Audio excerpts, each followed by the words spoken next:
Americans do agree on certain things. You wouldn't know that if, from the Duck Dynasty thing, everyone loves gays or hates gays, or Obamacare rollout, or the whole thing, everything. They always tell us we're so polarized, but actually Time magazine did a little survey, and it turns out that when it comes to pot, abortion, gays, some of the big social stuff that we talk a lot about, Americans pretty much agree on that stuff. So on weed legalization, 58% of Americans say the drug should be legal, okay. On abortion, 78% think abortion should be legal under all or some circumstances, and just 20% think it should be illegal in all circumstances. On homosexuality, I like how they worded it like that. Really, let's focus on the homo part. In 2013, 59% thought gay or lesbian relations were morally acceptable. 53% are now in favor of same-sex marriage. In terms of health insurance, 56% believe that it is not the responsibility of the federal government to make sure all Americans have health care coverage. I think that's kind of interesting, which is up from 28% in 2006. So that's a little backwards to where we've been going with Obamacare. And then finally, trust in government. Just 19% of Americans trust the government in Washington to do what's right. That seems high to me. 81% of us don't expect the government to do what's right all or most of the time. That seems low to me. And a record high 72% believe the government will be the biggest threat to the country in the future. So all right, we'll start backwards. That sort of goes to what we were just talking about guns and the NSA and all that. So let's just talk about this purely in terms of the government. This is really bad news if you're a government guy, right? Sure. Yeah. And it's really bad news for everyone who's financially supporting the government and pouring money into the government, although that seems to be where the money's going. Yeah. I think Americans are starting to notice that the government is really financially controlled and that so much money goes into our government that we're starting to question why. And I think that's when the distrust starts. I think you don't trust people when they're making decisions based on their own interests. When a small group of people has all the money in the country and is basically putting more money in to keep their interests high, I think we're starting to be aware of that. And why would you trust people like that? I don't think all people in government are, not trustworthy or trying to do something negative or trying to hurt you. There's no evil empire going on. It's just the way the system is set up right now, and people are starting to wake up. Yeah, I mean, it is just this giant sucking system. So as you're still a registered Republican, if I'm not mistaken, right? So as a few in California. Right. So as a Republican, you want smaller government. So are those all the reasons why you want smaller government? I think some of those numbers are very much that, because we're seeing government, and particularly the elected officials who are so unpopular, all politics is selfish, and we know that. And the problem, though, with the politicians, particularly in Washington, are their only goal in life is that next election. They're not concerned about doing what's right for the country or their constituents. They just want to worry about what's happening when they're next on the ballot, moving up. So that's one of the big problems, and that's why Congress is held in such poor esteem. But I think overall there's confidence somewhat in government, although these are conflicting numbers. But Mark Twain had talked about lies, damn lies, and statistics. And I think that's what a lot of these polls show. It's very confusing. I think that in situation where we need to rally around government, the American public is there and believes in government, and they said that they think they're trying to do the right thing, 81%. Yeah. But we're still a country that's very divided, and we have a lot of differing opinions. And I think some of the social issues are great. The media, we can thank for that. All the coverage of all these happy couples in Utah, which was really made my Christmas, that gay marriage was legal there for 2 weeks. For what we get, 2 weeks, and now it's probably going to go to the Supreme Court, so I guess? So 1,360 couples went in to take advantage of that, and their marriages are in limbo. But when you see all that love and the families and this waiting in line in cold and even longer than for the pot and marijuana in Colorado, I think that shows the American public that it's not harming anyone, it's just affording happiness and love to others. And so that's what's changing numbers. I agree with all that, except I disagree with the fact that, when you said that the country is still very divided, I think that these numbers show the country isn't really that divided.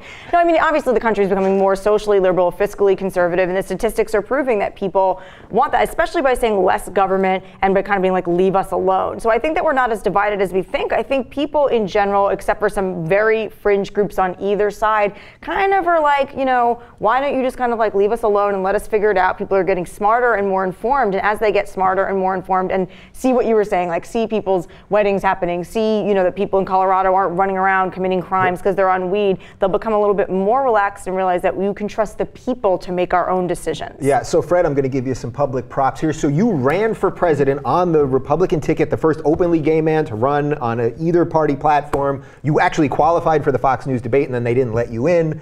I think there's a lawsuit involving that. But what you believe in are the exact things that Jenn's talking about here, that all these people want. This socially liberal, no woman wants an abortion, but she should have access to it if she needs one. The gay stuff that we obviously all agree on, the guns, all that stuff. Do we need a third party to do that, or can one of these parties actually make that happen? I think we're seeing a combination. A lot of people have left the two parties to become independent. When I ran in the New Hampshire primary, 42% of the registered voters in New Hampshire are no political party. They're declined to state. Why? Because they're unhappy with the parties.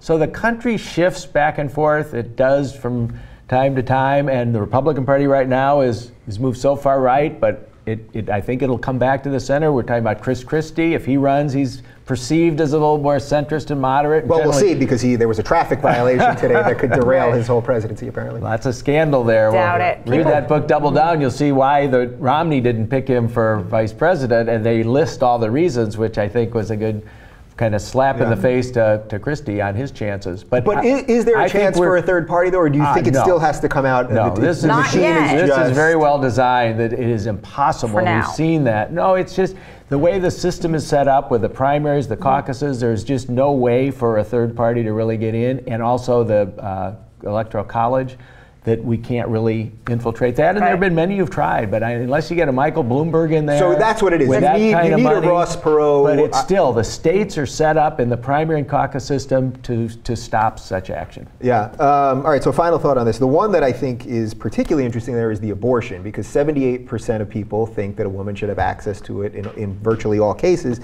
But yet we still seem to have a debate about abortion. Why can't, is this again, because it's emotional. It's emotional, it's religious based. It's not really all cases, and I think a big bulk of that's pretty divided in a lot of other polls I've seen. It's in rape, in the case of rape or incest, where people, well, that's what gets it to that 78%. I think most people, and most now kind of are just like, let people have abortions in almost all cases if they believe in abortion, and most people that don't believe in abortion believe in it in no cases. That's what you're statistically starting to see, is it's becoming even more and more polarized within the people that have an opinion on it. There's people that also kind of don't care, and we always discount that. We always think that everyone is like, oh, please give me abortions or no abortions. Or, some people just kind of don't care and don't have an opinion. Isn't it crazy that the people that don't want abortion also don't want sex ed? It's like, pick one.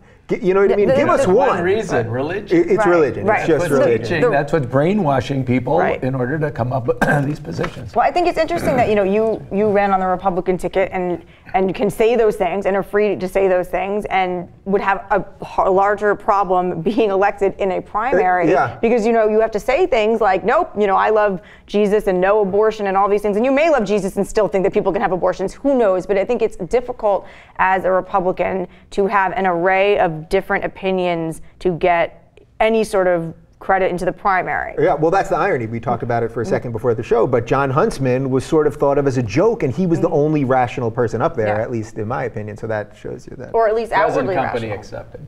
Well, at least on the stage where you should have been. But then what do you do? Then what do you do as somebody who identifies as a Republican, somebody who has different ideas than some of the other people in your party, and maybe views that many people have in your party but can't say? Then what do you do? What does the party do? You try and change from within, and the Republican Party I grew up with was a lot more moderate, particularly in the civil rights area.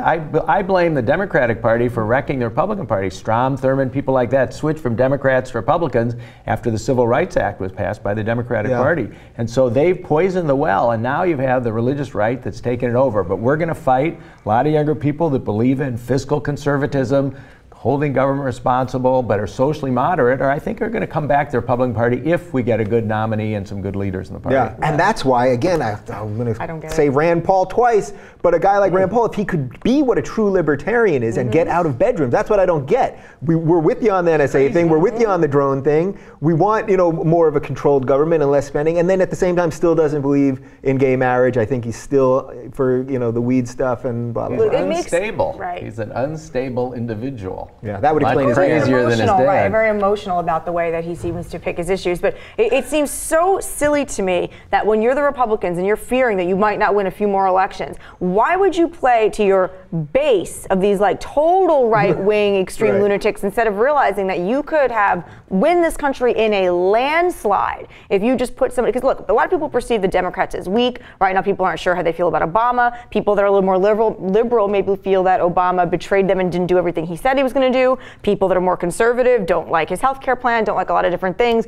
If you are a Republican advisor, it just seems so moronic to me to not go, let's cut the BS with pandering to Tea Party, right-wing, religious, crazy fanaticism, and why don't we just pick a sane candidate in the middle that is a states' rights person, that's a less government person, that also says, let's just stop with the religious crap. Yeah.